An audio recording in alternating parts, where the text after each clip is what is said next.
students, today we'll be continuing chapter 1 of OC Standard 12, Nature and Significance of Management. In our earlier lecture, we have studied about management. We have studied different definition of management. One, we have studied management is an art of getting work done through other. Then management is to achieve the predetermined goals, to make efficient use of resources. Then management means to plan and control your 6 N's, right? So we have already discussed the definition of management earlier, and we have already discussed the concept of management. Today we'll be taking up nature of management. Today we'll be taking up nature of management, or we can also call it characteristic of management. Okay, nature of management या characteristic of management. Properly ध्यान दीजिएगा हर point पे, need to understand it very clearly. सबसे पहला जो characteristic है nature of management, universal process. Management कैसा है? Universal process. अब यूनिवर्सल प्रोसेस मतलब क्या होता है? यूनिवर्स मतलब क्या होता है? पूरा यूनिवर्स. उसी तरह यूनिवर्सल प्रोसेस मतलब क्या हो गया? जो हर जगह चलता है, पूरा यूनिवर्स मतलब it is applicable everywhere. Management ऐसा नहीं कि ये इंडस्ट्री में मैनेजमेंट चलेगा, वो इंडस्ट्री में नहीं चलेगा. मैनेजमेंट एजुकेशन में चलेगा, मैनेजमेंट आर्मी में नहीं चलेगा, मैनेजमेंट इधर चलेगा उधर, ऐसा नहीं. मैनेजमेंट यूनिवर्सल हर जगह चलता है, इट इज एप्लीकेबल एवरीवेयर. तो देखो, मैनेजमेंट एक यूनिवर्सल प्रोसेस. यूनिवर्सल प्रोसेस मतलब जो हर जगह चलता हो, ठीक है. Management is required when people are working in a group for achieving a predetermined objective. Management हर वैसी जगह चाहिए होता है जहां पे लोग ग्रुप में काम करें कॉमन गोल अचीव करने के लिए. जैसे फॉर एग्जांपल, तुम्हारे स्कूल में डांस कंपटीशन ऑर्गेनाइज हुआ है. वो डांस कंपटीशन ऑर्गेनाइज करने के लिए अगर तुम लोग बहुत सारे लोग साथ में मिलकर काम कर रहे हो, तो उसमें भी मैनेजमेंट आएगा. Plan your steps, plan your songs and everything, उसमें मैनेजमेंट आ जाएगा. अगर तुम लोग एक बड़ी सी कंपनी चला रहे हो, एक बिजनेस कर रहे हो, तो वहां पे भी बहुत सारे लोग होंगे, तो आप लोग सब किसी एक प्रीडिटरमाइंड गोल की तरफ जा रहे हो, तो वहां पे भी मैनेजमेंट आ जाएगा. अगर एग्रीकल्चर कर रहे हो, तो एग्रीकल्चर में भी फार्मर अपने सारे जो भी इसके पास लोग होते हैं उनकी मदद से सोइंग और सब कुछ करता है, उसका भी कॉमन ऑब्जेक्टिव है, तो वहां पे मैनेजमेंट आ गया. मतलब जहां पे भी एक से ज्यादा लोग काम करे कॉमन उद्देश्य के लिए, कॉमन ऑब्जेक्टिव के लिए, वहां पे मैनेजमेंट चाहिए होता है. जहां पे भी एक से ज्यादा इंसान काम कर रहा है for achieve accomplishment of an objective, एक ऑब्जेक्टिव अचीव करने के लिए अगर काम कर रहा होता है, तो वहां पे मैनेजमेंट चाहिए होता है, right. Next, not only industry. Management सिर्फ इंडस्ट्रीज में ही नहीं चाहिए होता, मैनेजमेंट एग्रीकल्चर में भी चाहिए, मैनेजमेंट आर्मी में भी चाहिए, एजुकेशन में भी चाहिए, डिफेंस में भी चाहिए. मतलब मैनेजमेंट ऐसे नहीं कि बड़ी बड़ी इंडस्ट्री ही मैनेजमेंट करती है. पहले वो एग्रीकल्चर हो, वहां भी मैनेजमेंट चाहिए, आर्मी हो, एजुकेशन, डिफेंस. फिर आप अपना छोटे से छोटे एग्जाम्पल लो, आप भी कोई एक्टिविटी कर रहे हो, आप अगर अपना पढ़ाई भी कर रहे हो, तो वहां पे भी मैनेजमेंट चाहिए. मैनेजमेंट हर जगह चाहिए होता है. Clear? Management is seen in units of each field and different department of these unit. Her field, जैसे एजुकेशन हो गया, तो एजुकेशन की फील्ड में मैनेजमेंट चाहिए. उस एजुकेशन फील्ड में जितने भी यूनिट्स काम कर रहे हैं उसमें भी मैनेजमेंट चाहिए. यूनिट्स के कितने डिपार्टमेंट है, सब में मैनेजमेंट चाहिए. तो पहला पॉइंट, पहला कैरेक्टरिस्टिक, पहला नेचर अपन ने पढ़ा universal process, that is management universal है, हर जगह एप्लीकेबल होता है मैनेजमेंट. मैनेजमेंट वो हर चीज में चाहिए होता है जहाँ पे एक से ज्यादा इंसान एक कॉमन ऑब्जेक्टिव अचीव करने के लिए काम करता है. मैनेजमेंट सिर्फ इंडस्ट्रीज में नहीं चाहिए, मैनेजमेंट एजुकेशन, डिफेंस, आर्मी, हर जगह में. ऐसा आई टोल्ड यू, अगर अपनी पढ़ाई लेके बैठे हो, आप एक चैप्टर भी लर्न करने वाले, तो you need to manage the things. आप ये वीडियो लेक्चर भी सुन रहे हो, तो you need to manage the things. Management हर जगह चाहिए होता है. ओके, नेक्स्ट नेचर या कैरेक्टरिस्टिक ऑफ मैनेजमेंट है गोल ओरिएंटेड एक्टिविटी. गोल मतलब क्या होता है? तुम्हारा उद्देश्य, तुम्हारा गोल. मैनेजमेंट गोल ओरिएंटेड है, मतलब मैनेजमेंट हमें एक उद्देश्य अचीव करने के लिए करते हैं. जैसे मैंने बोला, अगर तुम लोग तुम्हारे बोर्ड्स के लिए प्रिपेयर कर रहे हो, तो बोर्ड्स के लिए प्रिपेयर करने के लिए तुम मैनेज करो कि ये मंथ में ये चैप्टर्स कर लेंगे, तब ऐसी टेस्ट देंगे, ये टेस्ट देंगे. तो यार मैनेज करो अगर अपनी पढ़ाई को, तो क्यों मैनेज करो? क्यों? क्योंकि आपका गोल है ना. क्या गोल? आपको अच्छे मार्क्स लाना है. तो जब भी मैनेजमेंट करते हैं, एक गोल होता है. एक बड़ी बड़ी जो बिजनेस यूनिट्स होती है, वो बिजनेस मैनेज करती है. क्यों मैनेजमेंट करती है वहां पे? क्यों मैनेजमेंट करती है? बिकॉज उनका एक गोल होता है कि उनको अच्छा प्रॉफिट कमाना है. तो मैनेजमेंट जहां भी होता है वो गोल ओरिएंटेड होता है, ऐसे ही नहीं होता है, एक मकसद अचीव होने के लिए होता है. Management is a tool. Management is a tool and not an attainment. Now this line is important. Management एक टूल है, अटेनमेंट नहीं. टूल मतलब क्या? गोल को प्राप्त करने का एक जरिया है, ना कि वो अल्टीमेट गोल है. अटेनमेंट नहीं, मतलब मैनेजमेंट कर लिया तो बस सब अच्छा हो गया बस, मतलब तुम बोल रहे हो मैंने तो आज मैनेज किया कि मैं जितना इतना इतना इतना पढ़ूंगा ऐसे पढ़ूंगा तो मतलब तुम्हारे मार्क्स आ गए, नहीं ना। लेकिन वो एक जरिया, एक टूल है जिससे अगर आप मैनेज करोगे तो आपका अटेनमेंट होगा, मार्क्स ला पाओगे। अगर एक बिजनेस स्टूडेंट बोल रहा है हमने अच्छे से अपने फाइनेंस मैनेज कर लिया, प्रोडक्शन मैनेज कर लिया, सेल्स, ओके, तो जैसे एक बिजनेस स्टूडेंट है वो बोल रहे हैं कि हमने अच्छे से मैनेज कर लिया, हमने फाइनेंस मैनेज कर लिया, प्रोडक्शन मैनेज कर लिया, एम्प्लॉइज मैनेज कर लिया, हमने सब कुछ अच्छे से मैनेज कर लिया तो हमने बिजनेस ऑब्जेक्टिव अचीव हो गया, हम लोग ने अच्छा प्रॉफिट कमा लिया, नहीं। लेकिन हाँ, मैनेजमेंट करने से प्रॉफिट कमाने के चांसेस बढ़ जाते हैं, बिजनेस अच्छे चलने के चांसेस बढ़ जाते हैं। तो मैनेजमेंट एक टूल है, ना कि अटेनमेंट। मैनेजमेंट एक जरिया है, tool. Every business student has objective. जितने भी बिजनेस स्टूडेंट होते हैं सबके कुछ ना कुछ मकसद होता है, कुछ ना कुछ ऑब्जेक्टिव होते हैं। Management achieve this objective in a competent and economic वे। बोला है कि जो भी बिजनेस कर रहा है इंसान, वो इसलिए बिजनेस कर रहा है क्योंकि उसका कोई ऑब्जेक्टिव होता है।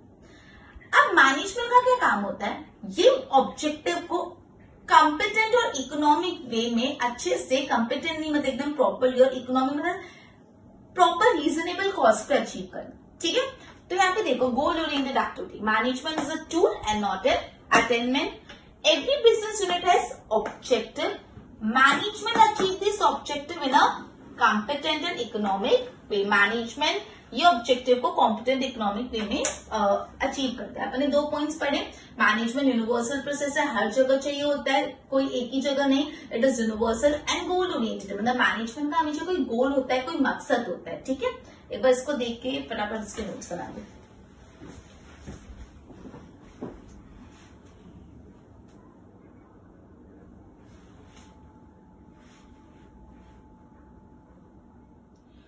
थर्ड कैरेक्टरिस्टिक जो है ग्रुप एक्टिविटी। ग्रुप मतलब क्या होता है, बहुत सारे लोग एक साथ होना। तो मैनेजमेंट अकेले नहीं हो सकता, मैनेजमेंट हमेशा ग्रुप में होगा। Management is a group activity. Management एक कलेक्टिव एक्टिविटी, कलेक्टिव मतलब बहुत सारे लोग कलेक्टिवली काम कर रहे हैं, कैरिड आउट बाय 2 और मोर पीपल। तो बोला मैनेजमेंट एक ही इंसान नहीं कर सकता, मैनेजमेंट एक कलेक्टिव एक्टिविटी है जो 2 या 2 से ज्यादा लोग मिलकर करेंगे, right. Management is required where more than 2 people work for achievement of an objective. Management हर वो जगह चाहिए होता है जहाँ पे 2 से ज्यादा लोग एक कॉमन गोल को अचीव करने के लिए काम करते हैं। तो थर्ड पॉइंट है मैनेजमेंट एक ग्रुप एक्टिविटी। ग्रुप एक्टिविटी मतलब मैनेजमेंट अकेले नहीं कर सकते, मैनेजमेंट आपको कलेक्टिवली कोई मतलब बहुत सारे लोगों के साथ मिलके करना पड़ेगा, राइट। जैसे मैनेजमेंट तुम लोग अपने बिजनेस को मैनेज कर रहे हो तो तुमको एम्प्लॉइज चाहिए, तुमको अलग अलग डिपार्टमेंटल हेड्स चाहिए, तुमको अपने कस्टमर, सप्लायर सबको मैनेज करके अच्छे से वर्कआउट करना पड़ेगा। इंडिविजुअली अकेले मैनेज नहीं होगा, you need group of the people. Next, management एक कंटिन्यूअस प्रोसेस है। कंटिन्यूअस प्रोसेस मतलब एक बार चालू है ना तो फिर खत्म नहीं हो सकता। सपोज तुमने प्लान किया कि आज मैं इतना चैप्टर पढ़ लेंगे हम लोग, ठीक है। तुमने आज प्लान किया, तुम्हारा टारगेट अचीव हो गया, पर कल वापस तुमको प्लानिंग करनी पड़ेगी, कल वापस टारगेट अचीव होगा, परसों वापस। तो मैनेजमेंट एक बार में खत्म नहीं होता, मैनेजमेंट चलता ही रहता है। Management is a continuous process, once begin, एक बार चालू हुआ ना, डिफिकल्ट टू डिसकंटिन्यू। अगर मैनेजमेंट एक बार चालू हुआ उसको डिसकंटिन्यू करना बहुत मुश्किल है। Management goal oriented, management goal oriented है। मैनेजमेंट गोल ओरिएंटेड अपने सेकंड ही पढ़ा, मैनेजमेंट गोल ओरिएंटेड है। मतलब हम लोग इसलिए मैनेजमेंट करते हैं कि हम अपने ऑब्जेक्टिव्स को अचीव कर पाए, लेकिन ये does not stop after achieving objective. आपने अपना ऑब्जेक्टिव अचीव कर लिया तो भी मैनेजमेंट खत्म हो गया, ऐसे नहीं होगा। मैनेजमेंट गोल ओरिएंटेड है, लेकिन गोल अचीव करने के बाद भी वो खत्म नहीं होता। New objectives are set and decided by business unit. एक बार पुराने वाले ऑब्जेक्टिव अचीव कर लिए ना, फिर क्या होगा, मैनेजमेंट खत्म हो गया, नहीं, नए ऑब्जेक्टिव सेट होंगे। जैसे मैंने बोला, सपोज अगर आप एक बिजनेस ओन करते तो बिजनेस में तुमने ये मंथ का टारगेट सेट किया कि इतना हमको सेल्स करना है, आपने इतना सेल्स कर लिया, आपने मैनेज करा, सेल हो गया, टारगेट अचीव हो गया, ऑब्जेक्टिव अचीव हो गया, तो बस बैठ जाएंगे, नहीं, अब नेक्स्ट मंथ का टारगेट सेट करेंगे और फिर मैनेज करेंगे, फिर नेक्स्ट मंथ का। तो मैनेजमेंट एक कंटिन्यूअस प्रोसेस है। एक बार आपने अपना गोल अचीव कर लिया तो आपको वापस नया गोल सेट करना है, राइट। ये मैनेजमेंट की पूरी साइकिल है। आप पहले अपना गोल डिफाइन करो, उसको अचीव करो और उसको रीडिफाइन करो। मतलब अपना गोल डिसाइड करो, ये मेरा गोल है, उस गोल को अचीव करो और वो अचीव हो जाए तो वापस नया गोल डिटरमाइन करो। तो ये जो पूरी साइकिल है, defining goals, achieving them and redefining them, ये चलता ही रहता है, राइट। तो मैनेजमेंट एक कंटिन्यूअस प्रोसेस है। Management is a continuous process, once begin difficult to discontinue. एक बार चालू कर दिया तो रोकना मुश्किल है। Management is goal oriented yet does not stop after achieving the objective. Management goal oriented तो है लेकिन goal achieve करने के बाद भी खत्म नहीं होता. Just new objectives and targets are decided. The cycle of defining objective, achieving them and redefining them continues. Fifth point, human process. Human management में इंसान का बहुत महत्व है, वो human process है. Human element is the most significant element of management. Management का सबसे इंपॉर्टेंट एलिमेंट कौन सा है? ह्यूमन, इंसान. बिकॉज मैनेज करना भी इंसानों को है, मैनेज करेगा भी इंसान. जो मैनेजमेंट कर रहा है वो भी इंसान है और जिसको मैनेज करना है वो भी इंसान है. Other means of production are useless without man. बहुत पैसा है लेकिन कोई अच्छा मैनेज करने वाला नहीं तो पैसे का अभी क्या काम. बहुत सारी जमीन पड़ी हुई है लेकिन कोई मैन ही नहीं तो मैनेज करने वाला तो क्या काम. तो जितने भी दूसरे फैक्टर्स ऑफ प्रोडक्शन उसका कोई काम नहीं अगर मैन प्रॉपर नहीं हो, मतलब मैनेजमेंट प्रॉपर नहीं हो. इंसान अच्छा मैनेज करने के लिए होना चाहिए. Managing then is done by human being and for human being. जैसे मैंने बोला मैनेजमेंट करता भी ह्यूमन बीइंग और किस पे करता है? ह्यूमन बीइंग पे. Done by the human being for the human being. Man पूरा सेंटर पे मैनेजमेंट के सेंटर पे क्या है? मैन. राइट. वापस ह्यूमन प्रोसेस मध्ये जो ह्यूमन एलिमेंट है ना मैनेजमेंट का सबसे इंपॉर्टेंट एलिमेंट है. जितने भी दूसरे फैक्टर्स ऑफ प्रोडक्शन है वो यूजलेस हो जाएंगे, बेकार हो जाएंगे, यूजलेस हो जाएंगे अगर मैन नहीं हुआ तो. Management is done by human being and it is done for the human being. करता भी man and for the human being. पूरे की पूरी मैनेजमेंट में सेंटर पे कौन है? मैन. ठीक है. 2 पॉइंट्स अपन ने पढ़े, सॉरी 3 पॉइंट की मैनेजमेंट एक ग्रुप एक्टिविटी, अकेले नहीं कर सकते, ग्रुप में करना पड़ता है, कलेक्टिव एक्टिविटी है. मैनेजमेंट कंटिन्यूस प्रोसेस है. एक बार मैनेजमेंट चालू करो ना तो खत्म नहीं होगा. गोल अचीव करो, वापस गोल्स को रिडिफाइन करो. And the next one is human process. Management में ह्यूमन बहुत इंपॉर्टेंट रोल प्ले करते हैं. ऐसा क्लियर? एक बार इसकी नोट्स बना लो.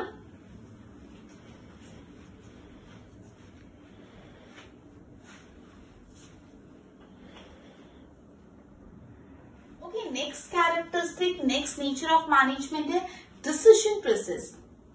मैनेजमेंट करने के लिए हमको बहुत सारे डिसीजंस लेने पड़ते हैं. छोटे से एग्जांपल, जैसे तुम खुद की पढ़ाई को मैनेज कर रहे हो तो तुमको डिसीजन लेना पड़ेगा कौन सा सब्जेक्ट पहले पढ़ना है, कौन सा सब्जेक्ट तुम लोग अर्ली आवर्स में कंप्लीट कर लोगे, कौन सा नाइट में सब्जेक्ट लोगे, कौन सा चैप्टर पहले लोगे, कब कौन से चैप्टर का टेस्ट प्लान करोगे. तो डिसीजन लेना पड़ रहा है ना. वैसे बिजनेस यूनिट को भी डिसीजन लेना पड़ेगा कि कौन से कहाँ इन्वेस्टमेंट करना है, किसको सेल करना है, अलग अलग डिसीजंस लेने पड़ते. तो मैनेजमेंट मतलब डिसीजन मेकिंग. मैनेजमेंट में डिसीजन तो लेने ही पड़ते हैं. Decision process is the function of management. बोला कि जो डिसीजन लेने का प्रोसेस है ना वो मैनेजमेंट का फंक्शन है. मतलब मैनेजमेंट करने के लिए डिसीजन लेना तो आपको पड़ेगा. Management has to take decision while managing business. जो भी मैनेजमेंट के टाइम में मैनेज कर रहे बिजनेस को तो आपको डिसीजंस लेने पड़ेंगे. और no work can be done without decision. अरे एक्चुअली आप कोई भी काम ही नहीं कर सकते ना. डिसीजन नहीं लोगे तो कैसे कोई भी काम करोगे. और एक बार आपने डिसीजन ले लिया फिर उस डिसीजन को लागू करवाना पड़ेगा, इंप्लीमेंट करवाना पड़ेगा. डिसीजन तो ले लिया कि आज मैं यहाँ अपना पैसा इन्वेस्ट करूंगा, फिर इन्वेस्ट करो, आप उसको इंप्लीमेंट करो. Thus, decision process is decision taken has to be implemented. Thus, we can say that the decision process is the function of management.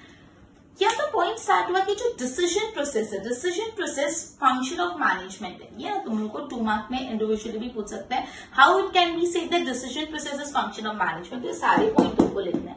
तुमको लिखना है decision process is function of management. तुमको लिखना है management has to take decision by managing business. Business को manage करने के time management को अलग अलग डिसीजन लेने पड़ते हैं. No work can be done without decision. Decision लिए बिना कोई भी काम नहीं कर सकते. और एक बार आपने डिसीजन ले लिया फिर नेक्स्ट स्टेप के you need to implement it. आपको उसको लागू करना है, आपको उसको इंप्लीमेंट करवाना है. दस हम बोल सकते हैं कि decision process is the function of management. Now will be going up to the last point. Management is science, art and profession. Management is a science, art and profession. मतलब मैनेजमेंट साइंस भी है, management art भी है, management profession भी. इसको बहुत ही detail में अपन आगे के टॉपिक्स में पढ़ेंगे. एक बार थोड़ा सा ओवरव्यू ले लेते हैं. जैसे साइंस है, साइंस की खुद की थ्योरीज होती है, खुद के प्रिंसिपल्स होते हैं, खुद के रूल्स होते हैं. जैसे उसको साइंस बोला जाता है, उसके खुद के थ्योरीज, प्रिंसिपल, रूल्स होते हैं. उसी तरह मैनेजमेंट के भी खुद के रूल्स होते हैं, खुद के प्रिंसिपल्स होते हैं, खुद की थ्योरी होती है. इसलिए राइटर्स ने मैनेजमेंट को किससे कंपेयर किया है? साइंस के साथ. देखो जैसे साइंस के ओन रूल्स होते हैं, मैनेजमेंट के भी खुद के रूल्स होते हैं। इसलिए राइटर ने बोला क्योंकि साइंस और मैनेजमेंट दोनों के खुद के रूल्स होते हैं, खुद की थियोरीज होती है, इसलिए मैनेजमेंट को हम साइंस बोल सकते हैं।